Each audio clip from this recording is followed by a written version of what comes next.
दोस्तों ठीक 94 साल पहले वह महीना था अप्रैल का और तारीख थी 8। उसी दिन देश के महान क्रांतिकारी भगत सिंह ने असेंबली बिल्डिंग में धमाका किया और अंग्रेजी शासन को सीधी चुनौती दी।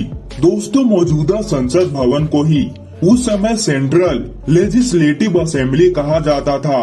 इससे पहले 23 मार्च 1931 को इस महान क्रांतिकारी ने महान स्वतंत्रता सेनानी लाला लाजपत राय की मौत का बदला लेने के लिए अपने साथी राजगुरु के साथ मिलकर ब्रिटिश पुलिस ऑफिसर सैंडर्स को गोली मार दी थी। इसी सैंडर्स हत्याकांड में भगत सिंह और उनके 2 साथियों को फांसी की सजा दी गई। मगर दोस्तों आज की हमारी वीडियो भगत सिंह और उनके साथियों की फांसी को लेकर नहीं है, बल्कि हम आज इन तीनों महान क्रांतिकारियों को फांसी दिलाने में उनके साथ गद्दारी करने वाले गद्दारों के बारे में बात करने वाले हैं। तो दोस्तों चलिए जानते हैं हिंदुस्तान के गद्दारों की कहानी, जिसके चलते भारत के महान क्रांतिकारी भगत सिंह को फांसी हुई। तो दोस्तों चलिए जानते हैं। दोस्तों वीडियो में आगे बढ़ने से पहले वीडियो को लाइक और चैनल को सब्सक्राइब करके बेल आइकन को ऑल जरूर करिएगा। दरअसल दोस्तों सेंट्रल लेजिस्लेटिव असेंबली में सांकेतिक बम धमाका करने के बाद भगत सिंह, सुखदेव और राजगुरु ने सरेंडर कर दिया था। उनका मकसद देश के युवाओं में आजादी की चिंगारी जलाना था और दोस्तों इसी उद्देश्य से उन्होंने धमाका करने के बाद सरेंडर भी कर दिया था। लेकिन दोस्तों करीब 2 साल की अदालती कार्रवाई के बाद 23 मार्च 1931 को भगत सिंह और उनके दोनों साथियों को लाहौर जेल में फांसी की सजा दी गई। दोस्तों इसी 2 साल की अदालती कार्रवाई के दौरान उनके साथ छल हुआ।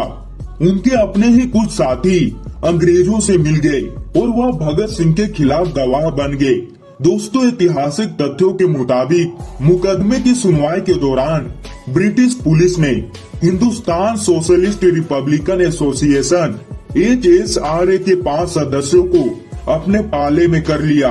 इन 5 को लालच दिया गया और ये 5 अपने ही नेता भगत सिंह के खिलाफ मुकदमे की सुनवाई के दौरान ब्रिटिश पुलिस के गवाह बन गए। इन 5 की गद्दारी के कारण ही मुकदमे में भगत सिंह को दोषी करार दिया गया। ये 5 के नाम थे जय गोपाल, फणींद्र नाथ घोष, मनमोहन बनर्जी, कैलाशपति और हंसराज बोहरा।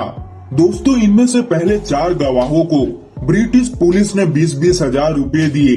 5वें गवाह हंसराज बोहरा ने रिश्वत नहीं ली और उसने शर्त रखी कि वह भगत सिंह के खिलाफ तभी गवाह देगा जब उसे लंदन स्कूल और जर्नलिस्ट में दाखिला दिलवाएगा। दोस्तों ब्रिटिश पुलिस ने इसकी भी शर्त मान ली। भगत सिंह और उनके दोनों साथियों के साथ गद्दारी करने के कारण इन 5 को आधुनिक भारतीय इतिहास का गद्दार माना जाता है। दोस्तों इन गद्दारों में से फणींद्र नाथ घोष को इसकी कीमत उसी समय ही चुकानी पड़ी थी। HSRA के सदस्य और क्रांतिकारी बेकुंड शुक्ला ने घोष की 1932 में हत्या कर दी थी। शुक्ला ने खुलेआम कहा था कि घोष को उन्होंने उसकी गद्दारी के कारण मारा। और दोस्तों मजेदार बात यह है कि इन 5 में से सबसे कपटी हंसराज बोहरा था। उसने भगत सिंह के खिलाफ गवाही के लिए कोई धन तो नहीं लिया, बल्कि जर्नलिज्म पढ़ने लंदन चला गया। लंदन स्कूल ऑफ जर्नलिज्म से पढ़ाई करने के बाद और काफी समय तक लंदन में रहने के बाद हंसराज बोहरा आजादी के बाद भारत आया और दोस्तों कई प्रमुख समाचार पत्रों के साथ काम किया। 70 के दशक में वह कई समाचार पत्रों में विदेशी मामलों का एडिटर रहा। फिर वह लंबे समय तक अमेरिका में रहा। वह अमेरिका के वॉशिंगटन में लंबे समय तक कई भारतीय समाचार पत्रों का प्रतिनिधि रहा। वह फिर वॉशिंगटन में ही रहने लगा। फिर दोस्तों 1980 के दशक में जीवन के अंतिम वर्षों में घोष को अपनी गद्दारी का एहसास हुआ। उसने पछताव के लिए सुखदेव के भाई को एक लंबा पत्र लिखा और अपनी करनी के लिए माफी मांगी और दोस्तों कुछ समय बाद उसकी मृत्यु हो गई।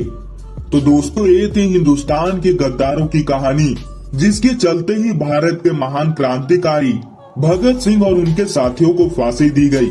तो दोस्तों इस पर आपकी क्या राय है कमेंट में जरूर बताइएगा। और दोस्तों वीडियो को लाइक और चैनल को सब्सक्राइब करके बेल आइकन को ऑल जरूर करिएगा ताकि हमारी ऐसे नॉलेजेबल वीडियो सबसे पहले आप तक पहुंच पाए।